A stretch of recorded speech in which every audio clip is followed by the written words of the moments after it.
Good morning, everybody, and good afternoon, good evening. My name is Oren Pizmoni-Levy, and I'm one of the co-hosts of the International Workshop on Environment, Sustainability, and Education. This is our second season, the 8th meeting for the year, and I'm excited to have you all joining us this morning. If you are joining us for the first time and you want to watch some previous episodes or sessions, you can watch previous recording on our YouTube channel. I'll put the link in the chat box in a couple of minutes. You can find more information. I'm doing childcare today as well. Hey, Barak. You can find more information about this on our chat. I'll put the link to our website in the chat box. And we have one more session for this year coming in June 8th, and that will be our final session for the year with Professor Danny Friedrich from Teachers College. I won't do a longer introduction this morning. I guess everybody knows what this workshop is all about and what's the purpose. If you are interested in presenting next year, please contact me or Daphne Gan using our emails. I'll put this information in the chat box later on as well. We still have some open slots for next year. At this point, I will ask everybody to make sure that they are muted, that your account is muted, so we won't have any background noise when the speakers are going to deliver their talk. Today's session is titled Measuring Indicators on Education for Sustainable Development and Global Citizenship Education with International Large-Scale Assessments. Personally, I'm excited to have Andrea Sandoval Hernandez, Magda Isaac, Diego Carrasco, and Daniel Miranda. I'm really fascinated by how this team is bringing together two different movements that are operating at the international level.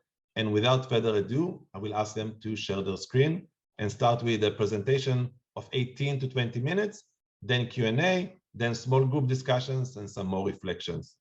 Thank you, everybody, for joining. Good morning. While Diego will share our slides, I just wanted to thank Oren and all of you for being present here. As Oren mentioned, we are here to present a project that was led by Andres Sandoval Hernandez. He cannot be with us today for a very good reason. He's attending his daughter's graduation. But we were participants in every step of the way, so we are confident we can tell you a little bit about this project.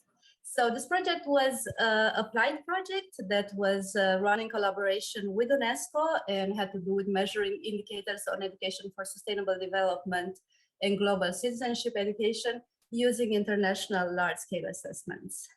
And I will explain you a little bit about what exactly we aim to do in this slide, project. Diego, if you may change.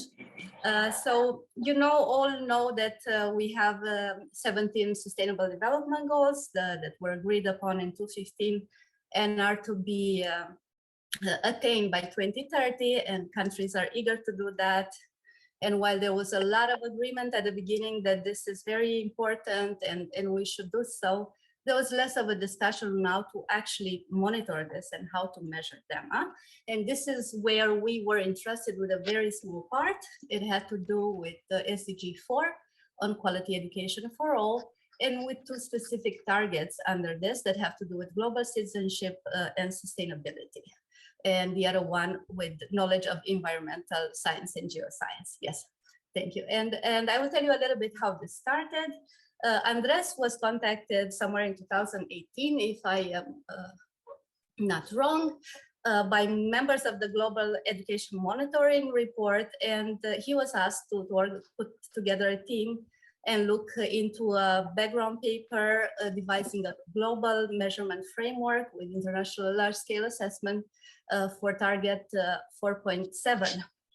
And at that point, we worked. At that point, and we devised this framework. I will tell you a little bit after this, but this was well received. And afterwards, we were asked to actually come up with a measurement strategy, like really choosing some of the international large-scale assessments and the instruments that would be appropriate for some of these measures. This was also successful, and then there was another project on really looking into how to statistically estimate these indicators under these targets. And we were very happy with the outcome that this was endorsed.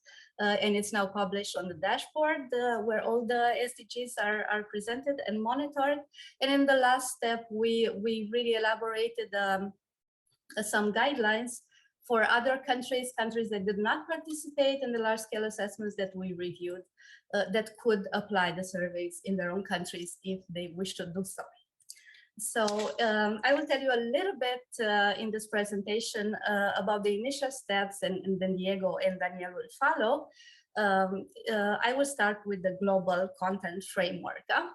And I won't go into a lot of details here, but I think that the main point that we want to communicate here, it was that this was not an easy process. It was actually quite a complex process, because we had the description of the targets, but of course there were questions that what is global citizenship education? What is education for sustainable development exactly?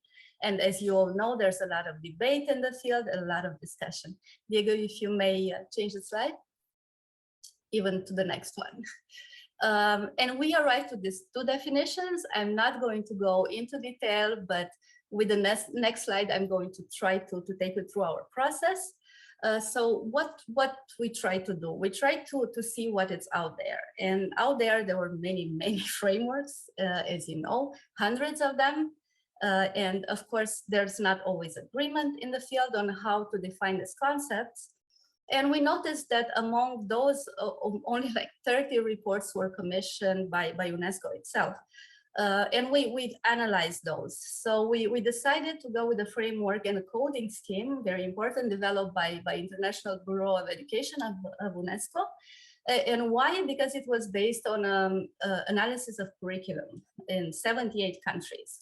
So they mapped the curricular documents in all these countries, and they devised a framework that led to definitions of these concepts, but also to descriptors in terms of like different categories and subcategories.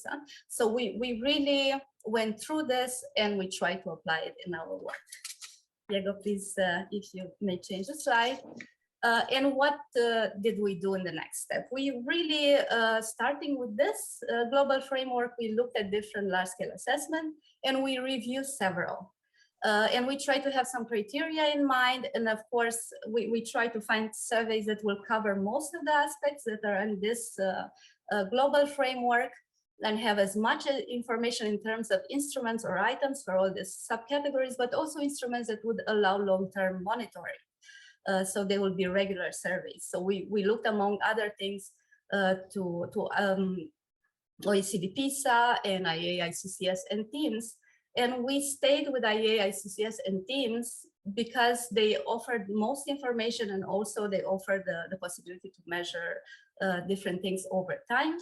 And we have to say that the OECD PISA, especially the global competence framework, was a very good alternative, but we didn't have the certainty that this measurement and the survey would happen in the future. So no long-term monitoring there. And then just to give you a glimpse of this exercise, this is just, you don't have to look into the details, just to explain you how this worked. Of course, you have international large-scale assessment. This is an example for global citizenship and with ICCS study. And you can see that in some of this, some of the descriptors were not there. Like, we could not cover everything there was to cover, but we covered most of them. So one of this example, for instance, it's quite a well-known instrument from ICCS, that it's willing to tap into the subcategory multiculturalism and interculturalism. And then we had the next step, to which Diego will add quite a lot, in which we try to define proficiency level and what is adequate. Thank you so much.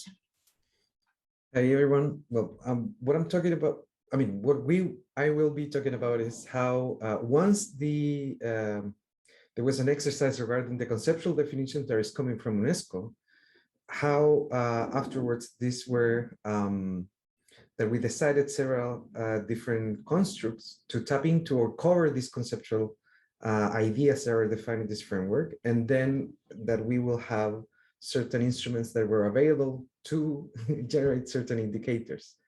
So the main point is that we're coming from this idea that we will have to map into a conceptual definition that is defined from before, that we cannot change, but we can discuss. And from the previous exercise, what we need to do is that, given that we have a conceptual definition of whatever form, we need to argue if there is a construct that is informative of an attribute of a population that has a conceptual definition that we can make an interpretation out of, and that has an available instrument. So in this, while I'm trying to describe the process, I will use the example of gender equality. That is one of the instruments that is available in ICCS, and with which I can show you in a concrete manner what we were doing. So once we have a clear instrument that we can propose that is going to retrieve responses out of students from several countries that are participating, that is tapping into one of the conceptual definitions from the framework, in this case, gender equality, we can then use a response model to try to understand what are the most likely responses of the students participating in each of these representative sample studies. So once we have the response model, then we can say, making an interpretation of this response model, what would be the point in which students are more likely to endorse gender equality? And then we can propose these certain thresholds. So we will have this score that is going to be a synthetic representation of the main pattern of responses of the students. And we're assuming that students that do endorse high gender equality will respond in a certain manner, in a systematic way. So what we decided regarding this instrument as an example is that we will use this threshold that we're marking here in this item map, which is a diagram that represents the scores and how students are responding across all the participating countries. And we can be sure that above that point, most of the students are telling us they're highly agree to several of the affirmations that are contained in this instrument. And these represent endorsement of a gender equality across all countries. One of the things that we can do afterwards, that for every of these SDG indicators, so we were coming from this large conceptual definition, and then we have proposals of construct and instruments that tap into this conceptual definition in some way. And most of this, they will have a representative of a cognitive measure. So this is a test-based scores, and several other proposals of non-cognitive measures that tend to come from instruments of typical measurement. That mostly means people answering based on self-reports. And in this case, instead of having a single indicator, we have the proposal of several indicators that try to cover the conceptual definition that was proposed originally in the conceptual framework. Once we have those, we then can build up several indicators for all the participating countries for each of these topics that were mentioned in the framework. And one of the things that is important to us is that we not only have a percentage, we also have an uncertainty around that percentage. So we know that we're coming from an instrument, that we're making a decision, where are we going to make an interpretation out of if this is above the ideal or below the ideal. And on top of it, we also know, and we can communicate how certain is this estimate that we're making. So just to give you an example, we're going to take the measure of gender equality for a single country. We're going to use the one from Chile, where we come from with Daniel. So it's easier for us to make an interpretation out of. And now we can say that given the threshold that we chose as a proposal of what would be ideal, and now we can say, make an interpretation out of the response model that we were using, that about 52% of students at age 14 are more likely to endorse gender equality using this criteria. And these tend to vary about 2% from side to side. now I'm going to give the floor to Daniel so he can drive the discussion of this exercise. Yeah, thank you, Diego and Magda, for the previous part of the presentation. I will try to, previous to the question and comments, I will try to summarize a little bit our proposal. Diego, please, next slide. Yeah. And after that, I will try to discuss some elements that we have as a kind of criticism or at least element to discuss about what is implies in this proposing to measure these indicators. In a first step, we believe that studies like TIMSS, ICCS, or PISA are well suited to provide proxy measures of indicators, or some part of indicators for 474 and 475 SDG goals. It's important to consider some limitations about it. For instance, the coverage, the country coverage, because it's limited the amount of countries that are involved in the different studies. It's not the same number of countries in the different studies as well. In that sense, we have different availability of indicators for each countries depending of the study that we use. And the other important limitation is the comparability of the measure, because not all measures have the same levels of comparability and in terms of the construction of the measurements. It's important to mention the relevance of the coordination efforts of the different stakeholders in order to involve more countries in terms of, as I mentioned, the coverage and the availability of measures if we want to try to establish kind of measurement levels of these different SDG goals.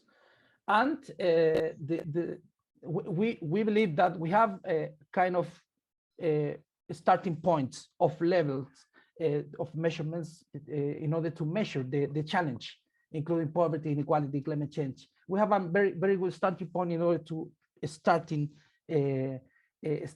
kind of levels of these elements which are involved in the SDG goals that we are proposing here. Next one, Diego.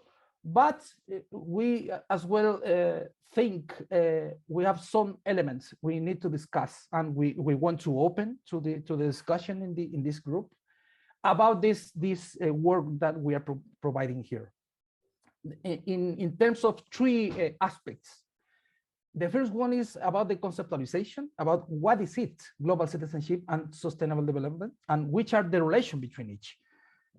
This is not clear, and as Magda mentioned, it's a very big challenge to organize the information starting from the definition of SDGs, and after that, definition of categories and subcategories which are involved, and that we believe which are involved in these elements in order to measure it.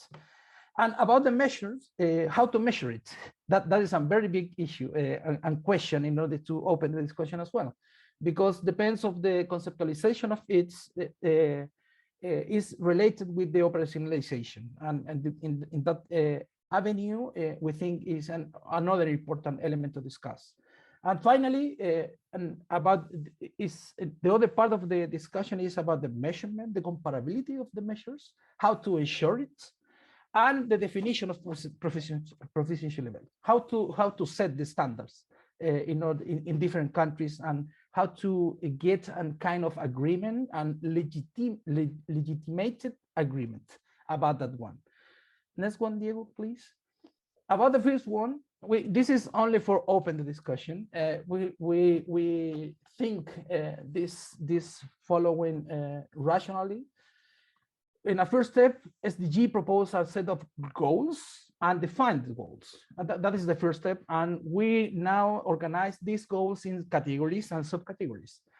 When we try to identify categories and subcategories, we note that there is different concepts involved in the different categories and subcategories, different conceptualizations, and these different concepts are the approaches from the disciplines are a little bit different. For instance, just an example: multiculturalism, global inequalities, global competition, and migration. It depends of the discipline in which going and try to read how to measure, what is the approach for this one. We have different element discussion. In some disciplines are against the measures of it. In other disciplines, the discussion is about is more general. In others, is more structural. In others, more attitudinal. In that way, it's a big challenge about the interdisciplinary work, in order to approach these categories and subcategories. Yeah, thank you, Diego. About the concept, the operationalization, after the mapping and after the review of the different approaches and conceptualization of it, this is related with the how to measure it, how to operationalize the different measures. Again, for instance, migration, we will measure attitudes against migration. This is theory of contacts in social psychology, for instance, or we will approach in terms of more structural approach, or in terms of a human rights approach. It is different depending on the way in which we think. That will have consequences about how to measure and how to operationalize. And after that, it's about the measurement and comparability. There is different availability of measures depending on the concept. For instance, what Diego mentioned, the attitude toward gender equality. ICCS have an option in order to measure that one, but there is whole elements relevant about the gender equality, attitude about gender equality. There is a whole concept, or is enough with that measure. That is one first issue. And the other issue is about the comparability, because there is different scales with different levels of comparability, and not in all cases we have the equivalence in terms of measure. We need to test it across countries and across time as well. And finally, Diego, please, the next one. Yeah. And this give us the complexities about how to select the measure, because we have different options to that one. Which are the levels of comparability of each one, and finally, how these measures provide information in order to define this proficiency level, how to set the standards. And this brings two elements in terms of challenge. In a first step, it's technical, because there are different options and traditions in order to define the standards.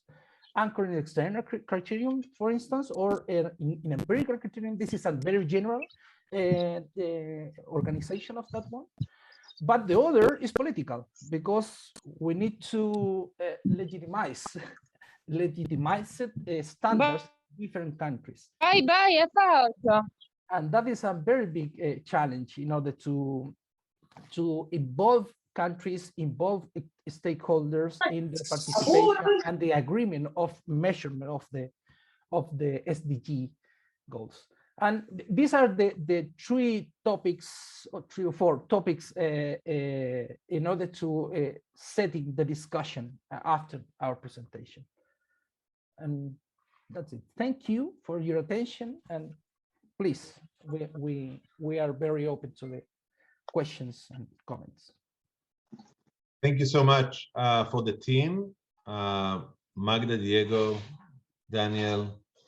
That was a great presentation. We are going to have some Q&A here and now, and then we'll go to a small group discussion.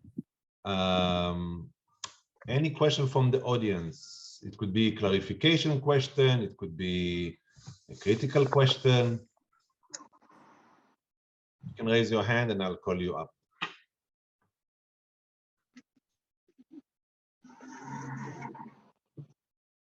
Please, Antje. Yes, thanks very much.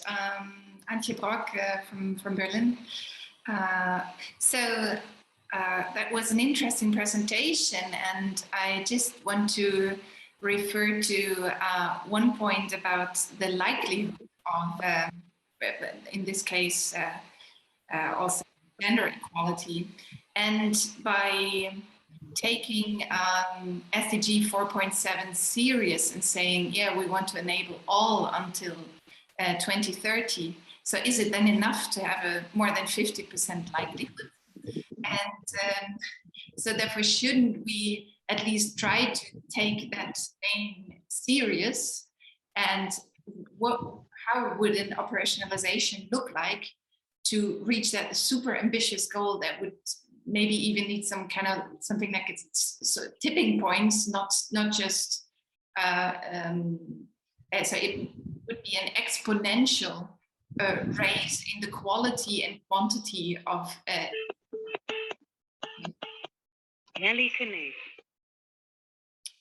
and in that sense, how to support that kind of exponential or that kind of growth in terms of measuring. And I think it's not enough to go for just likelihoods. Thanks. Thank you. So if I understand the question, it was why to focus on the 50% or the half likelihood of achieving the goal? Was that your question?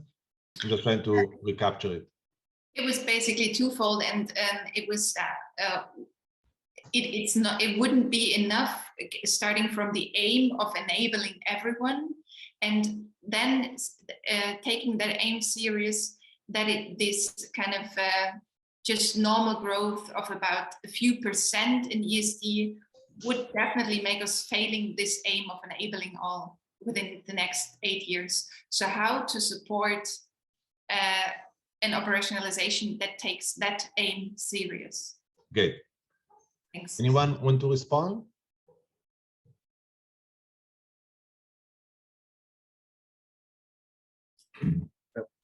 I can try to give some comments on that regard. I think one of the difficulties, if the more complex you have an attribute that you want to follow in time, and if you want to have more information on that topic, that means that probably you will need like more complex measures at the same time. In this case, we only have about 6 items, and we know the endorsement of the population of students. This can be followed in time because we have the continuous measure and also have this threshold to say, look, this is above or this is close to what is desirable. And this line that we were setting there is the most questionable one, because we can even put it a little bit further to say, look, we don't want to say that this is the median expected response. We want to have, I don't know, the 90% percentile to do that. So for the idea of having information of how this grow or change in time, I would think that we will need 2 things. One is that we will have to have within subject measures, and this is the most difficult part, because it is for countries, it's way much more easy to have monitors of representative samples every cohort. But if you want to follow, for example, the same students with a representative sample over the years to say, look, we have now information or enough information that these curriculum efforts are actually, I don't know, having a positive impact in terms of socialization of endorsing gender equality over time. If by design you want to do that, then our, at least my suspicions would be to be sure that the measure that you have is sensitive enough to capture within subject changes. With this measure, we know that we can capture enough variation between countries and enough variation between cohorts. So we can claim, for example, if Colombia has changed the endorsement of equality between students over time, between the different rounds in which have participated in ICCS. But if you want to make the same claim following the same students that are going through different stages in secondary education, then we need a different design in terms of what kind of information we need to retrieve. And simultaneously, we need to be sure that this measure is sensitive enough to capture those developmental changes. And maybe Daniel can make some comments on that regard, because he has been working on longitudinal studies using this kind of questionnaires and instruments.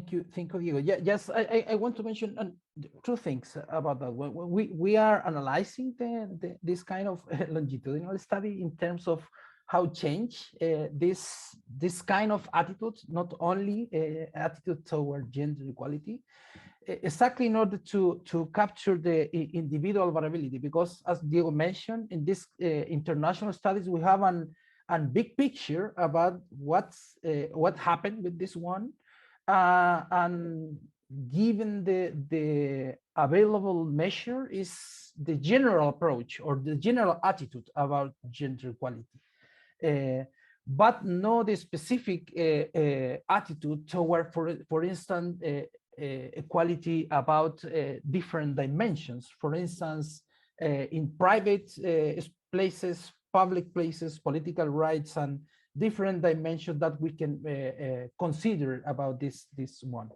And in that way, we try to put a little bit more complexity about the measure in order to capture not only the general attitude, as well the other different elements. And we note there are differences between, for instance, the general disposition to support gender equality, but it's not the same story when we ask about the gender equality in private places.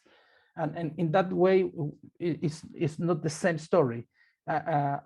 Because of that, I mentioned previously this challenge about the conceptualization and how to measure and what happened with the available versus not available.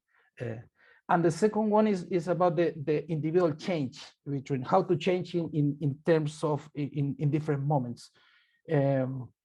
It's not the same story, for instance, in 8th grades that ICCS have information, and what happened after in the high school, for instance, or what happened after the high school. And in that terms, by now, I think we need more info in order to address this challenge that Anje mentioned previously. Okay, thank you so much, both of you. Jeanette, I see your hands up. Hi guys, how are you? I have a question regarding to the PISA way of measuring. How do you guys, what kind of the PISA instruments you guys use it to measure in your projects? And also, all these students were exposed before you guys start measuring them, like you present something or you didn't? I mean, I just want to know before and after, and how, and the last one will be like how to encourage the population of the students to really follow up the things that you are trying to implement or to teach them around. Thank you.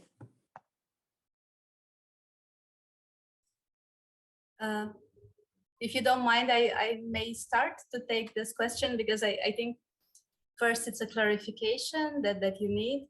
So we do not organize these surveys ourselves. We looked at data that it's available. And this is coming from a need for different educational systems and countries to monitor these goals, but with limited resources in many cases. So we looked at studies that were already conducted in these countries. And indeed, we looked at PISA, but in the end, we did not use PISA. We used the two surveys that were conducted by IEA, the International Civic and Citizenship Education Study, and the team study for this. And why? Because they are applied every other few years with a similar framework, and that really gives us the possibility to have data that it's already gathered, that it's quite difficult and expensive to gather in time, and it can be monitored. So in a sense, we do not have a say in the data collection process itself, but on the other hand, it is a data collection process that has the highest standards. So it's a lot of preparation into issues of comparability, translation of instruments, into ensuring that the samples that are gathered, the student samples are representative samples of a student population in a country, and that we can actually make this kind of inferences, but it's not a process that we organize. It's really a posteriori process of trying to find an approximate measure with data that it's already available. And of course, it has its limitation, and this is what we're trying to convey today. I hope this was clear for you. Thank you so much, Magda. I see we have Karin. Hi, everyone. My name is Corinne. Congratulations on this important work and on your belief that these studies are well suited to provide proxy measurements. My question is around feedback loop. Since you're using existing instruments and existing goals, so twofold, are you giving feedback to people making the instruments on sort of with insights on how they can be improved to sort of measure certain constructs? And two, is there also, since we're 8 years away from 2030 and things need to be revised at the UNESCO level as well, is there a feedback loop towards the UNESCO goals on how these goals could be refined or reframed so that we can better sort of in the end operationalize, measure, and conceptualize them? Thank you. May I? Yes, maybe I will take this one quickly, but also Daniel and Diego, please feel free to intervene. So yes, I think we published all these exercises that we did, include a part that it's a critical reflection with information for both UNESCO, but also for the data providers. So where there was not a concept that was represented, we flagged it. We were tasked in some point to provide input for 471 also, and we could identify data also in ICCS at the country level, but we made there some notes on really what should be added and what we would like to see in terms of also processes that have to do with global citizenship education, what's happening in the classrooms, and what's happening at the educational system level. So before this presentation, I think you received, if not, we can provide them, and they're also in the slides, the series of 4 documents. In all of them, there are sections in which we really reflect on recommendations in this respect. So I don't know if Diego or Daniel would like to add to that.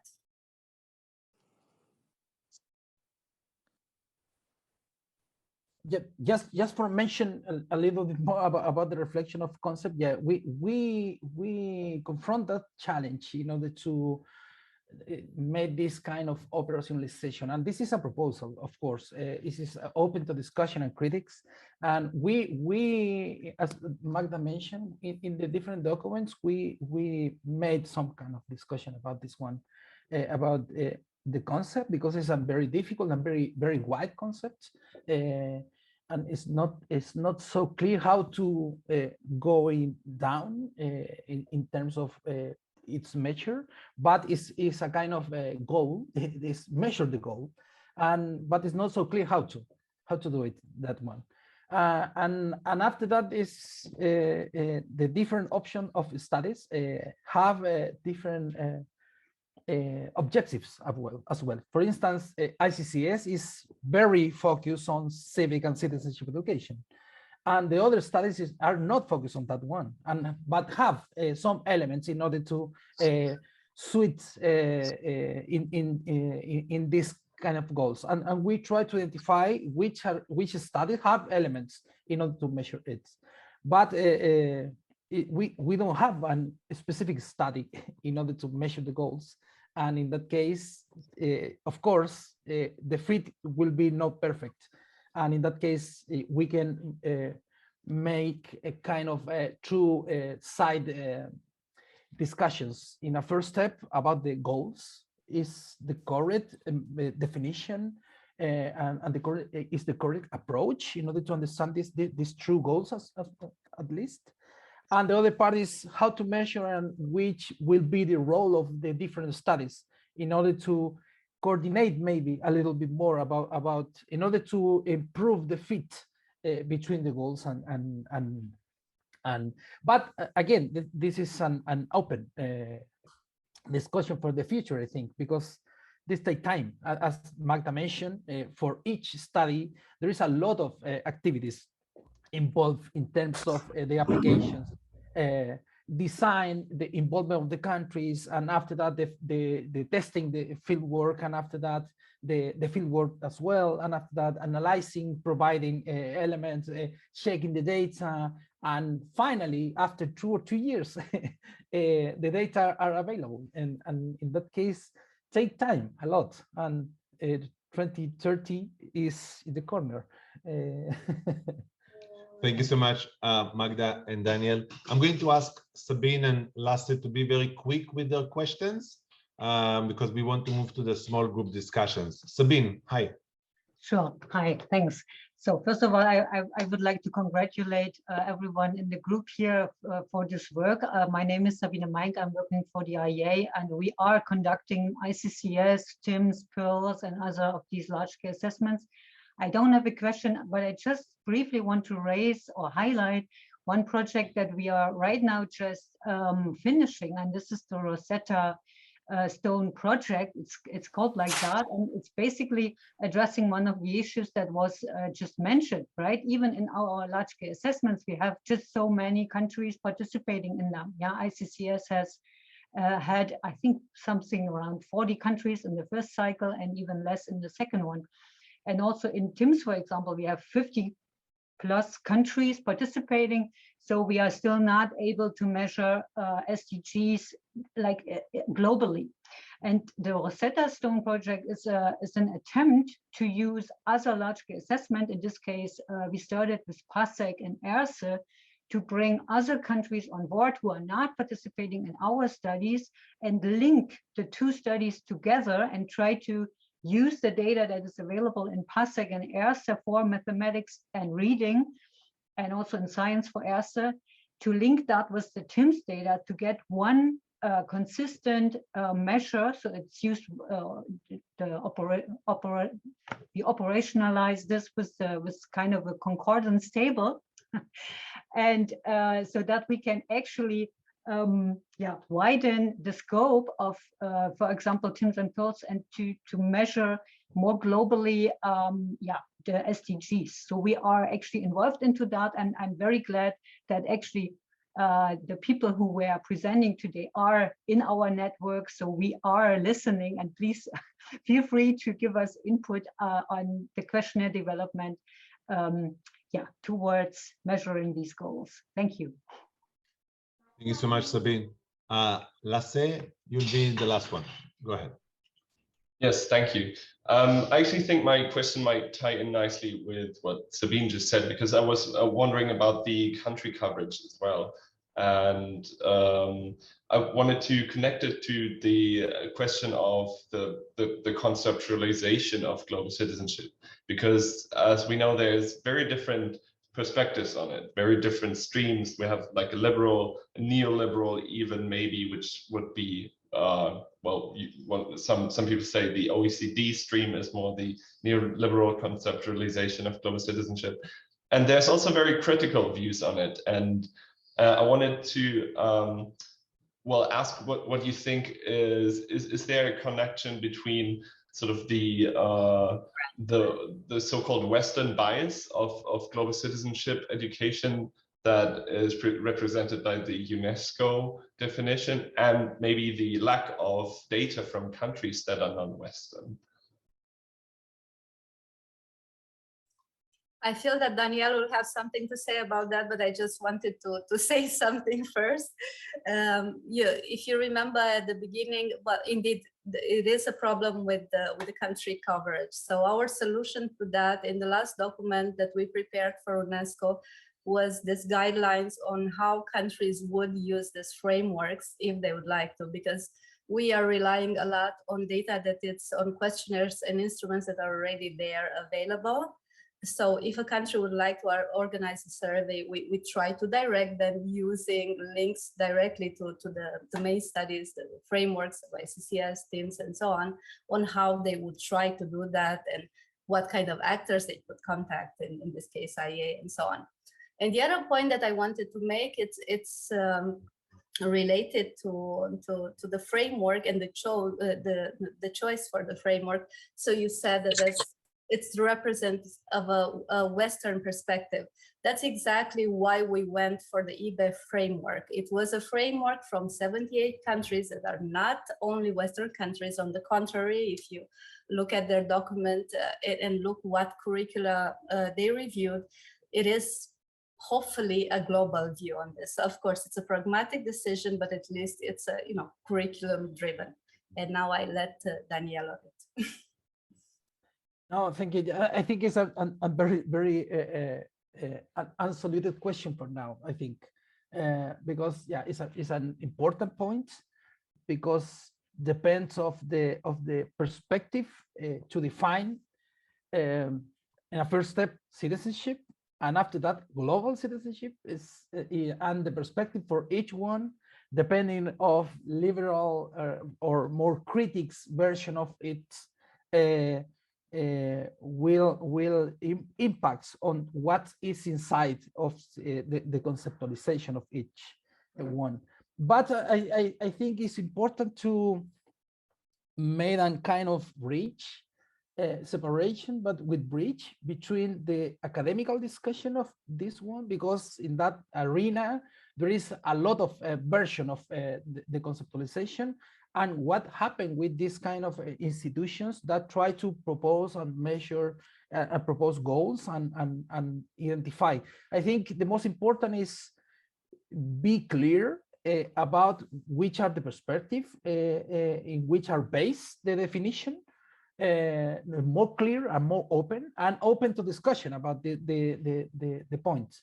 And the second one, in terms of measures and comparability in time, and it's important to make changes and open to the changes in terms of the definition, in terms of which are the best definition and more legitimate definition in order to participate in this one, because it's not a perfect definition, but there are more legitimate definitions than others. And in the second step, it's important to maintain some kind of measure in terms of when we start to measure. It's important in terms of comparability, we need to keep some elements stable in order to compare. But it's important as well try to including extra elements in order to complexize the capture of changes in the concept as well. I think just is a starting in order to try to answer a little bit about the question, but I think it's very open that answer about what will happen in that terms. Okay, thank you so much for the questions and for your responses. This was great. We are moving to small group discussion. I'm going to share with you the questions that the team prepared for us. We have 3 questions. What is global citizenship, and to what extent does it link to sustainable development? How should we measure global citizenship, and how has global citizenship been measured in your country or in your school or in your professional setting? I'm going to invite everybody to join a small group right now. Just a second, Mark. And then we'll be back in 20 minutes for continuing of the discussion. I would love to hear from other people in the room about how useful they find this kind of work, how they would like to engage with this as teachers or principals. We have a lot of you in the room, so feel free to bring your own experiences in the small group discussion and also later on in the Q&A. So here we go. I will put the questions in the chat as well. Enjoy the conversation, and we'll see you back in 20 minutes. How about we'll start with quick reports from the different groups on themes or ideas or thoughts you have from your little group discussion. Let's start with room number 1. It was Adva, Efrat, Shani, Tila, Yonat. I had an opportunity to join you. Anyone want to share? I can try. I'm sorry, I don't think that I really have the proper English to say everything that I mean the way I think in Hebrew, but I will try, and Oren, if you can help me or somebody else. We talked about the חשיבות, איך אומרים? Importance. The importance of these exams. And if we think if it's really so important to do these exams in Israel, for instance. We heard it costs a lot of money and to the government to do these exams, and we talked about if it really improves and necessary, and if it do any goods to the teachers and to the students, and if it brings any profit to the system, to the education system. And for instance, my school and also another members in my group, our schools are not using these exams anymore. We are not trying to להשוות, איך אומרים? To compare our students. We only try to bring every student to his best and to promote each student בהתאם according to his abilities or her abilities. We don't try to bring everyone to the same level, or we don't try to make competition between them, competition between the students, and we only try to promote each one by his own abilities and to bring him to the best place he can come. And I think it should be the same between countries. We don't have to see who is the best country in education. We have different resources. Each country invests different amount of money in different types of I'm sorry, I'm having difficulties with That's English. Okay. That's okay. But you understood what I mean, right? So the group that Adva and others, I had an opportunity to join them, and we did speak in Hebrew, so it was easier for everybody. One of the messages there, or the themes, was the usefulness of Teams, PISA, ICCS to education systems. I know the group, Magda, Diego, and Daniel, you're not creating them, you are secondary users of them, but there was a conversation or a critique on whether this is even useful. Not in general, not only in general, but also specifically for teachers. Most of the people in the group were teachers, principals, and the question is whether this is really useful for the person on the ground. Something for you maybe to think. Let's collect some other thoughts and then we can have some response from you. Is that okay, everybody? Great, thank you, Adva, that was great. Room number 2. I'm from Adva's group, and I think in our schools, like many other schools, we have to take the exams, and the result is that Israel is in the lower percentile of these exams because of our educational system.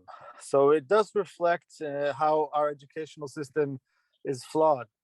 And Israel and the exam, and we have a different exam in Israel. So it is necessary, but unfortunately in Israel, they did a different exam, which results in a higher score for the schools. So that's the problem in Israel. Okay, one room, multiple opinions. I love it. This is great. Room 2, we have Karin, Eric, Atara, Laura, Maria, and Rolf. Who would like to give us some key themes from your discussion? I know most of you are very talkative, so don't be shy. I kind of monopolized the discussion there, and I wouldn't want to do it again. I think we had very, very interesting points of view in that meeting. And if I am to summarize it, that there was one observation about the targets themselves, because all these targets assume the same progress across countries. So there was a discussion of, is this really appropriate to do it in that way, maybe depending on their what they want to achieve and on what kind of respect countries could have different ways to progress towards a target. Maybe the leap that they have to do, it's bigger and so on. But this is a discussion, and I would think a direct input to the people that are setting these targets, to UNESCO and so on. And this was one of the discussion. The other discussion, we went back, of course, on the Western perspective and how that much is represented. And of course, a lot of the literature has, and some of the studies, some parts of these instruments have this kind of perspective. We brought, again, this curricular base that we had, and the hope that this is a little bit more representative. But again, within each of these categories, you can have a lot of definitions, and you should find a way for people to have a discussion and agree upon these things. Then we had a very opinion from practice. So please, if I'm not saying everything in my group, by the way, feel free to add. That had to do with, and it comes back with how useful is this to teachers or young people. So one question was like, in some countries you don't even have the SDGs embedded in a national curriculum, and in some contexts, young people's opinions are not necessarily taken into account as much as they should. We don't know so much about what they actually want, so that we sometimes start from research or from the adult's point of view, and we do not build on the actions in the classroom. And I actually mentioned, I'm aware of this project in Belgium that actually tried to do that. They had conversations and qualitative research with the students, with adolescents from 10 to 16, and they try to build up what they want to do for their future. So it will be interesting to incorporate that kind of conversation in this discourse and to do further research on it. Great. Thank you so much, Magda. I will invite others from room 2 if you want to share. I thought I saw someone unmuting themselves. No? Okay. Room 3, we had Julie, we had Naama, Virginia, Macron, Diego, and Daniel. Anyone want to share some insights?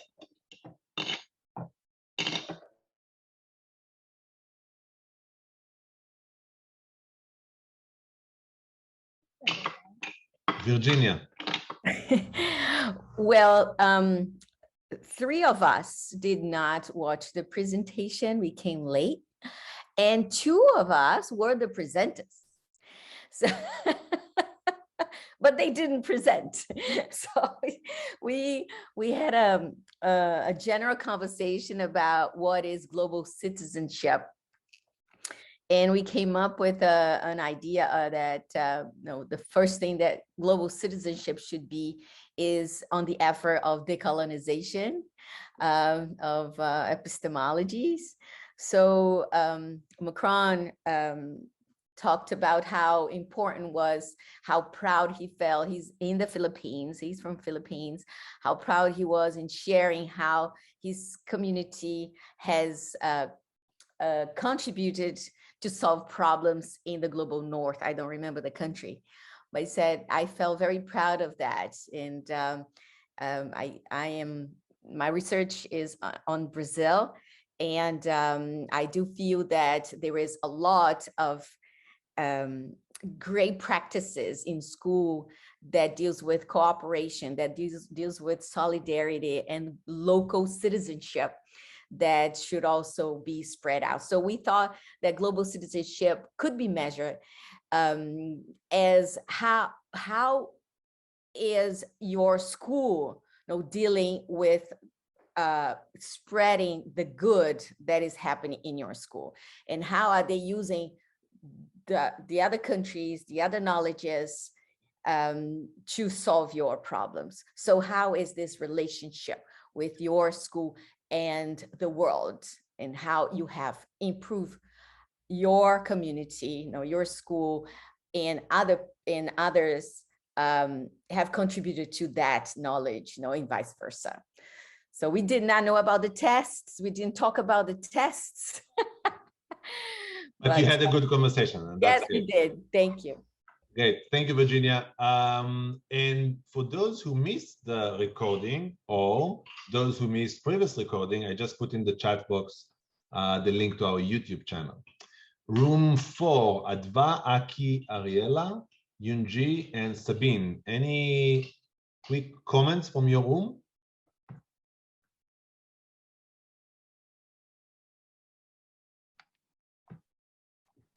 I think Eugene was moderating. Perhaps she wants to. Yeah. I guess I could just quickly summarize what has happened. I think we ended up just giving the two pole of the view that has been represented throughout the presentation.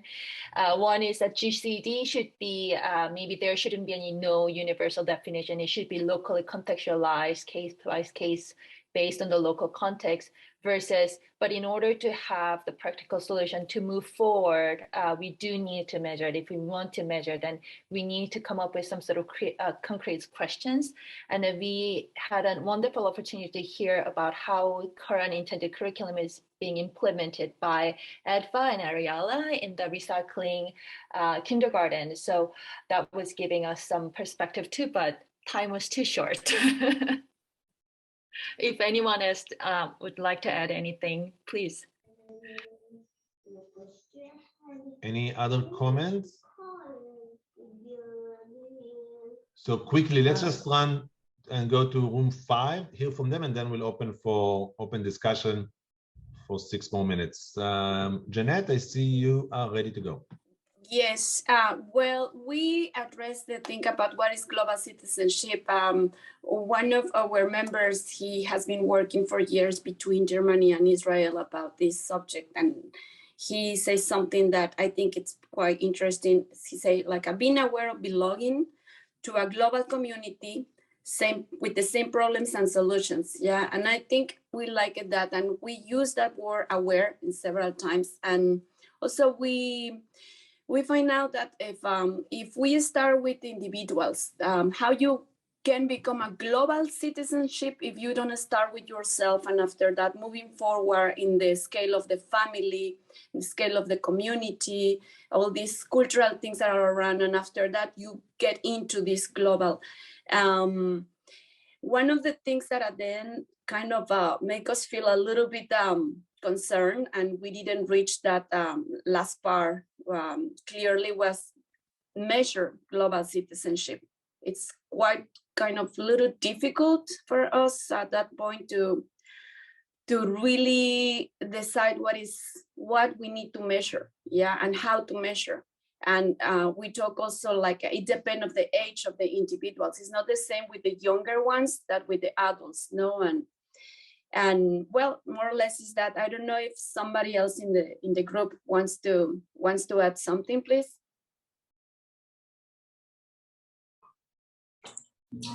Thank you, Jeanette. You did very well in telling everybody. I was actually the one to say that measuring seems to be quite big on me. So hopefully you find a way. I mean, it's a big goal to find measurements. I think that's like the problem, and the age problem is also a problem, I think, and the cultural problem is the third problem, I think. Thank you, Jeanette. Wonderful. This is an open invitation. We have 4 or 5 minutes for everybody to contribute, but I'll start with the panelists who are very generous to join us today and to listen to everybody. Magda, Diego, Daniel, do you have any quick response or reflection about today's session? If I may, Oren, thank you so much to all also, and to you.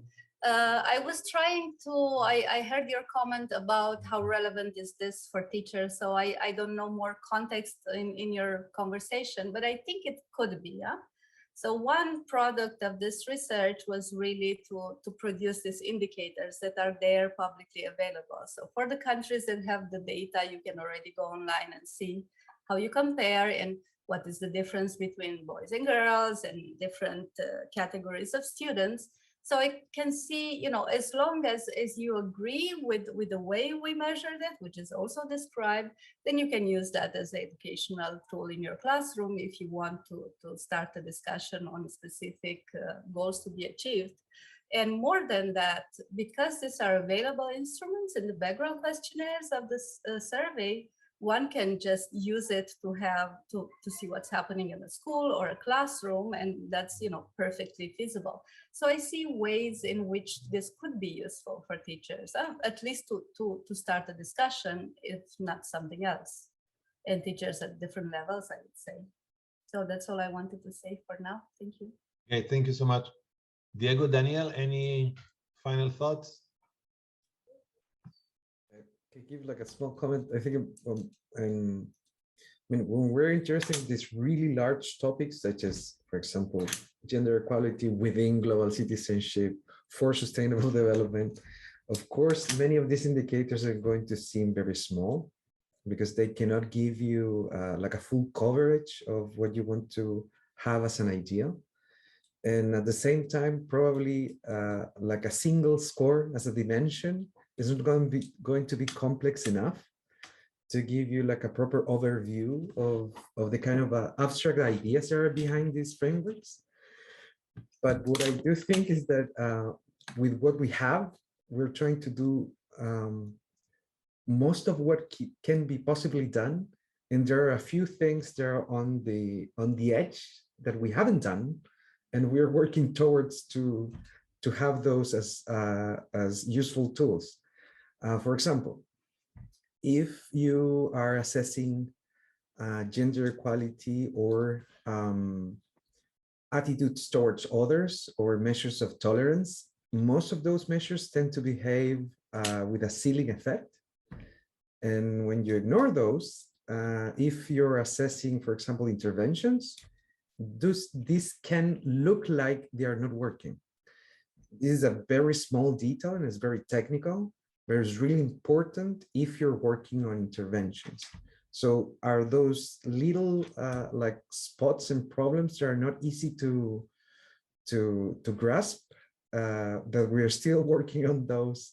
So if for whatever reason we're involved in those kind of efforts, either this be by a large organization such as UNESCO, or from a more localized effort from a university or an agency, we are trying to be attentive of those issues and to provide, to work towards to have solutions to those. And I invite any of your colleagues and people that are working in these topics to be attentive of those, so you can, to all of us can contribute to have better quality efforts in these kind of issues. Wonderful. Daniel, I'll give you a minute.